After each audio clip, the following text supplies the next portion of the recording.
Eu me chamo Patrícia Santos e eu sou professora de contabilidade e hoje nós vamos ter uma aula sobre contabilidade geral 2. Essa matéria ela é basicamente sobre as demonstrações contábeis que nós temos que fechar dentro de um período nas empresas. E as demonstrações contábeis elas são regidas por leis e normas pré-definidas de como que elas têm que ser, como que se alimenta, qual é a aparência delas, o que tem que ter, como que se registra, qual que é o regime. Então, todas essas normas, todas as indicações do que precisamos saber para fechar as demonstrações contábeis estão nas NBCTs, que são as normas brasileiras técnicas de contabilidade. Todas essas normas, vocês conseguem acessar elas no site do CFC, que é o nosso Conselho Federal de Contabilidade, e lá você pode buscar por assunto. O fechamento das demonstrações contábeis, existem várias NBCTs. E você tem que ver diante daquilo que você está fechando. Então, se você está com dúvida do patrimônio, você tem que pegar uma NBCT de patrimônio. Se você está em dúvida de como que é a estrutura de uma DRE, você vai lá e pega a NBCT que fala sobre as estruturas de DRE. Então, basicamente, dentro da NBCTG26, ela fala sobre a apresentação das demonstrações contábeis. Então, eu trouxe várias referências das normas brasileiras de contabilidade, que é o que está em vigor. Alguns livros estão defasados, nós tivemos algumas atualizações. Então, eu sempre sugiro que quando você for começar a trabalhar na área, tente buscar a fonte originária da informação, que são as leis, as normas, as instruções normativas da Receita. Nós já vimos isso aqui, né? Então, você pode buscar a fonte para você ter bem certeza que o que você está fazendo é o regido e é o que é exigido pela legislação fiscal, tá? Então, dentro dessa norma, ela fala sobre o que é uma apresentação, o que é uma demonstração contábil, para que ela serve. Então, está em vermelho aqui o resumo, o mais chamativo deste parágrafo. Dentro dessa norma, no item 9 é que se encontra isso aqui, tá? Eu dei um Ctrl+C, Ctrl+V da norma.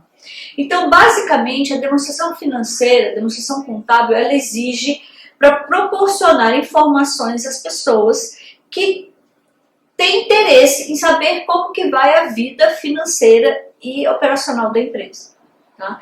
Então, ela fala que é uma informação acerca do patrimônio. Nós vimos aqui na contabilidade geral o que é patrimônio de uma empresa. Então, as demonstrações contábeis refletem muito bem isso. O fluxo de caixa, que é uma demonstração que é bem recente, ela foi substituída pela DOA, e o fluxo de caixa ele dá exatamente as entradas e as saídas com espelho ao banco e ao caixa da empresa. Tá? Tudo isso serve para que as pessoas possam fazer avaliações a respeito da vida saudável ou não de uma determinada empresa. E aí, dentro do item, ela ainda fala que dentro dessas demonstrações, ela tem que ter algumas informações mínimas, que são as informações básicas. E elas são o ativo, passivo, o PL, as receitas e as despesas e as alterações de capital próprio e o fluxo de caixa. Vocês devem lembrar que nós vimos isso dentro da contabilidade geral 1, que eram os exemplos de demonstrações que nós temos que fechar, né? Por que a gente precisa fechar? Porque ela está regida pela norma brasileira, que exige que a gente tenha essas demonstrações. E esses componentes do que é um ativo e um passivo, se você não lembra mais, volta lá na aula de contabilidade geral e reveja. O que é o ativo, o que é o passivo, o que são as despesas, as receitas, o PL, tá bom? Para você poder entender melhor isso aqui depois. E aí ele fala que existe um conjunto de demonstrações contábeis financeiras. Quando a gente fala demonstrações, são todas. Quais são esse conjunto? Primeiro, balanço patrimonial, depois a DRE, depois a demonstração do resultado abrangente do período. Essa demonstração ela é exigida apenas pela Lei 6.404, que é a Lei das SAs. Então, Para pequenas empresas, limitadas, é muito difícil a gente encontrar alguém que fecha, tá? Demonstrações de mutação do patrimônio líquido, demonstração de fluxo de caixa, demonstração do valor adicionado, notas explicativas, informações comparativas de um período e outro. Vocês sempre vão ver que tanto o balanço patrimonial quanto a DRE, ela tem uma coluna com números. Lembra daqueles fatos quantitativos e qualitativos? Então, vocês vão encontrar uma coluna do período anterior comparado com o período que você está fechando. Por quê? Porque isso permite uma comparação de você perceber se a empresa está ficando mais saudável ou com mais dificuldades financeiras. E por que a gente faz isso? Porque consta na norma brasileira exigindo que seja posto um comparativo. E o balanço patrimonial no início do período mais antigo. Isso aqui é essa comparação entre um período e outro, tá?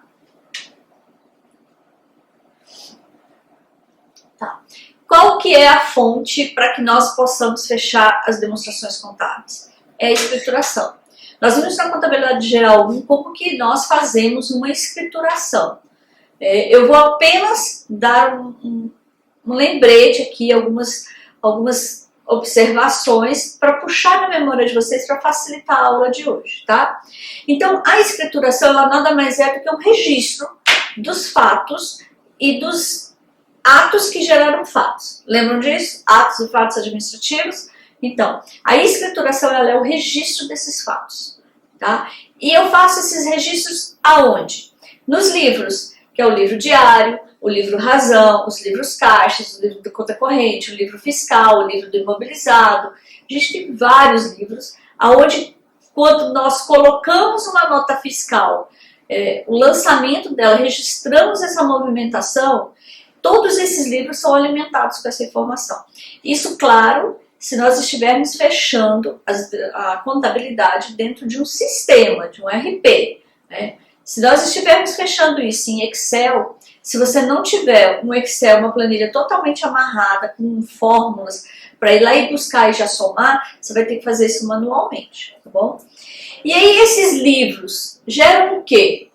São, além dos calhamaços de folha que são impressas e registradas, geram as demonstrações contábeis. Então nós alimentamos os livros e os livros fecham as demonstrações.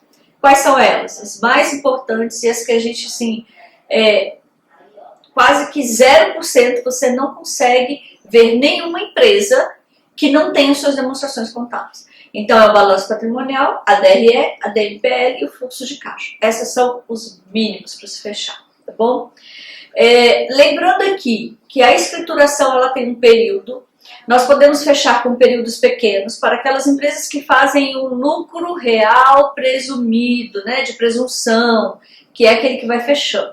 Se a empresa quiser fechar todos os meses, ela pode. Não existe nada que impeça ou que obrigue.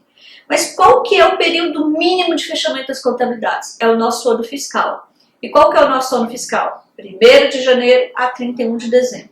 Então, toda vez que nós falarmos em períodos, vamos considerar como se fosse o período mínimo, que é o de ano. Mas pode-se fechar semestral, bimestral, mensal, do jeito que a empresa quiser. Uma outra coisa que é muito importante para nós relembrarmos da escrituração, o que é considerado lançamentos de curto prazo e de longo prazo. Então, curto prazo é o período em que eu estou, mais o próximo ano. Então, se nós agora estamos, por exemplo, em maio, de maio a dezembro e mais janeiro a dezembro do próximo ano.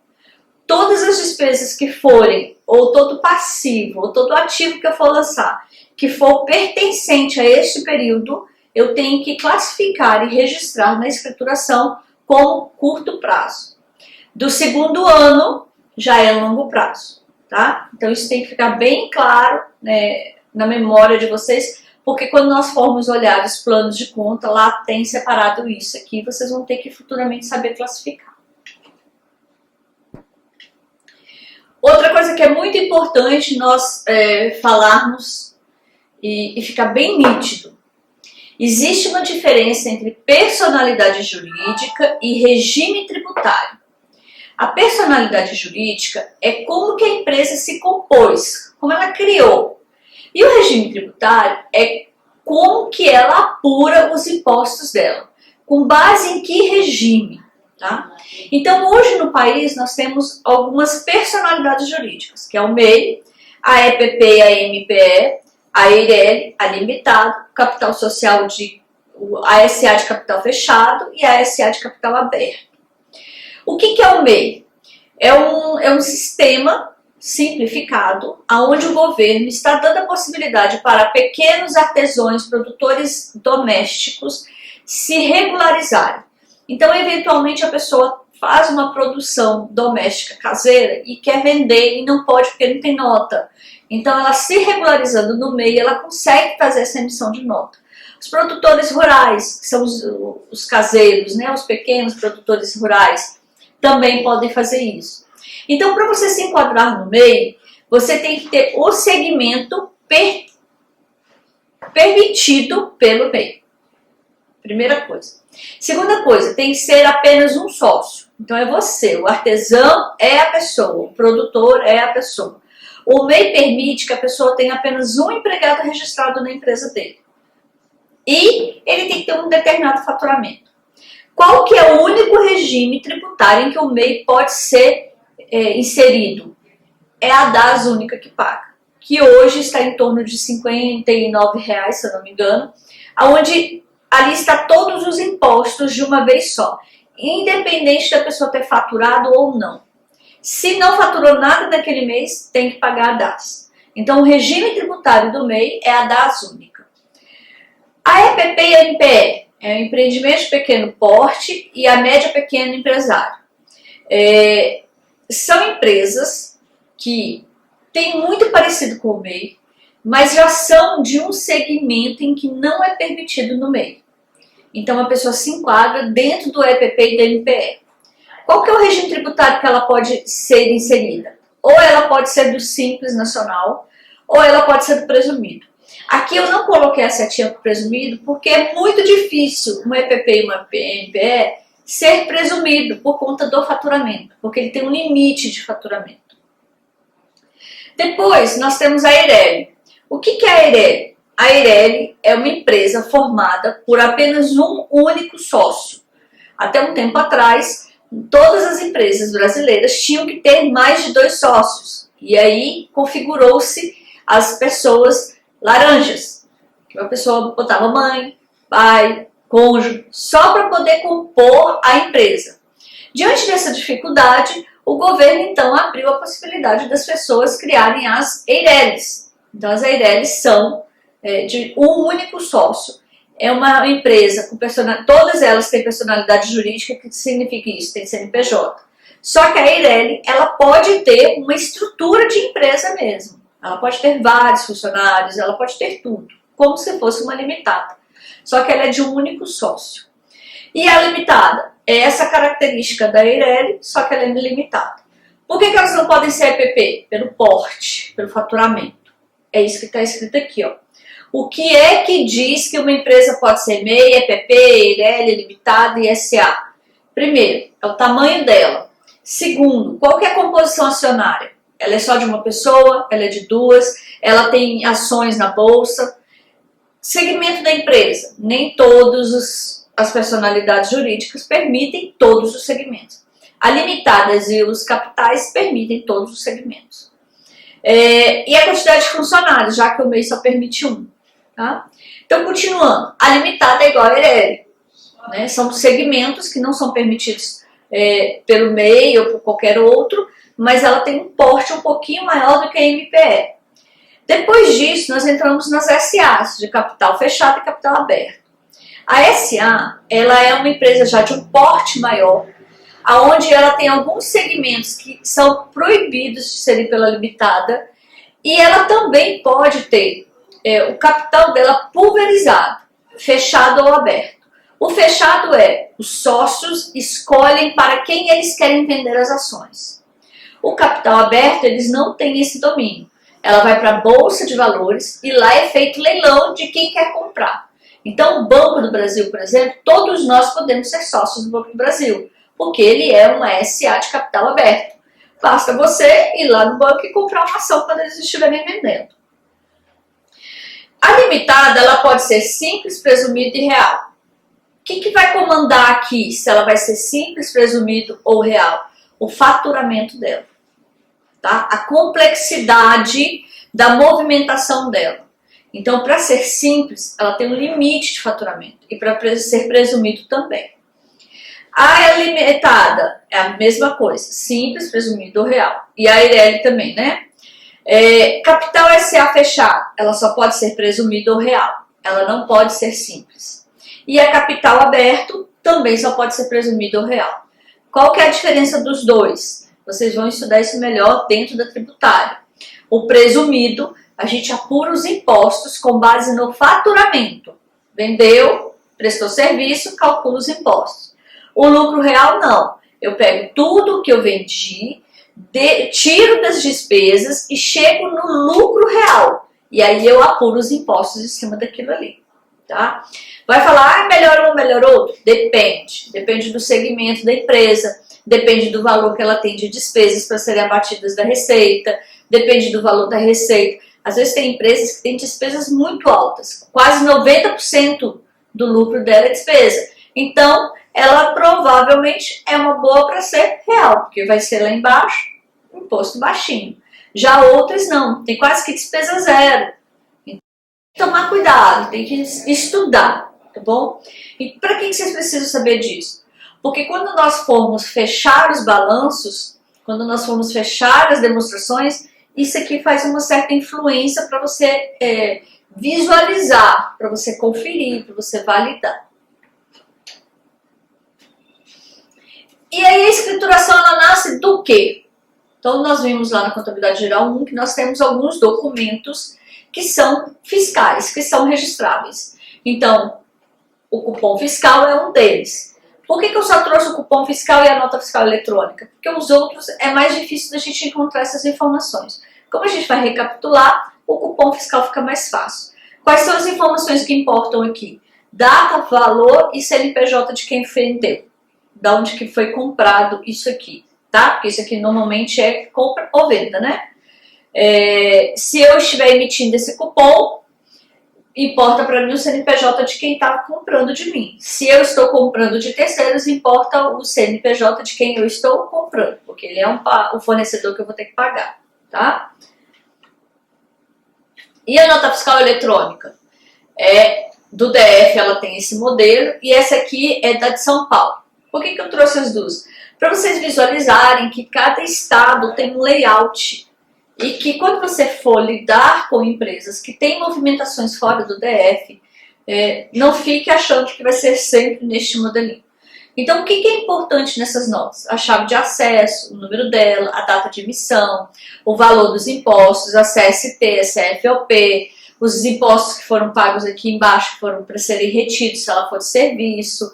Então, ela tem essas informações aqui que estão com essa setinha vermelha, são informações importantes para que você escriture corretamente, tá? Isso é mais a título de lembrança. Aqui tem uma lembrança de o que é a nota fiscal eletrônica, como que funciona um sistema integrado e otimizado e informatizado do país hoje. Nós temos uma fonte que é a Receita, ela é o núcleo da informação, ela é o meio. E nós temos empresas que estão aqui. Essa empresa, ela vai faturar, ela vai vender para outra, para a empresa B. A empresa A entra no sistema dela, via sistema entra no site da Receita, cadastra a nota. Essa nota, ela passa por uma validação na Receita. A Receita gera um número, gera uma chave de acesso, devolve para a empresa o resultado. Essa empresa A entrega para a empresa B. Se tiver algum sistema de transportadora para ser levada essa mercadoria, essa nota você já manda para a transportadora, você já pode pôr os dados da transportadora, ela já recebe aquela nota para encaminhar com a mercadoria. Depois você alimenta o seu sistema de RP, quando você emite uma nota fiscal, automaticamente o seu sistema do RP já reconhece aquela nota fiscal e já escritura aquela venda, tá? E aí todas as informações vão para o SPED, vão para a Receita, vão para os órgãos que vão validar se futuramente, quando a empresa pagar os impostos, ele pagou os impostos de tudo que foi faturado. O objetivo disso aqui tudo, do esquema da nota fiscal eletrônica, esse aqui é uma visão do SPED, mas para todo o sistema da Receita funciona assim, é uma maneira em que a Receita está validando se todas as empresas estão emitindo nota fiscal e se estão apurando os impostos corretamente. Tá? E dentro da empresa, como que funciona? Se você trabalha numa empresa que ela tem um sistema de RP, ele é integrado. E a gente tem vários tipos. Tem o serviço, o varejo e o distribuidor. São três segmentos muito diferentes da complexidade do faturamento e do fechamento das informações contábeis. Porém, dentro do RP, nós temos módulos. Módulos que se conversam. Que quando você dá entrada numa nota, quando você escritura a nota, quando você registra a nota, ela automaticamente vai alimentar todos os módulos que você possui. Se você só possui financeiro, ele vai só o financeiro. Se você possui só o contábil, ele vai só o contábil. Então, quando nós temos o RP, a integração desses módulos é a alma do negócio. Se você integrar errado, se você parametrizar o sistema errado, ele não vai funcionar direito. E aí você vai ter que ficar sempre fazendo arremate nos seus registros contábeis. Mas o RP, ele é automatizado. Quando você coloca uma nota, ele já vai reconhecer todos os módulos que vão precisar daquela nota e distribui a informação e gera as informações. O que nós temos que fazer? Registrar muito bem registrada a nota, que é aqueles campinhos das setas que você precisa observar numa nota fiscal para que a sua contabilidade seja fechada corretamente. Se você não tem um RP, se você vai fechar em planilha de Excel, então cuidado com a planilha de Excel. Aí você tem que fazer manual. Todas as demonstrações elas são fechadas automaticamente, desde que você lance a nota corretamente, tá? Então o sistema do RP ele dá uma agilidade, ele dá uma segurança e ele dá um respaldo muito grande no fechamento das demonstrações.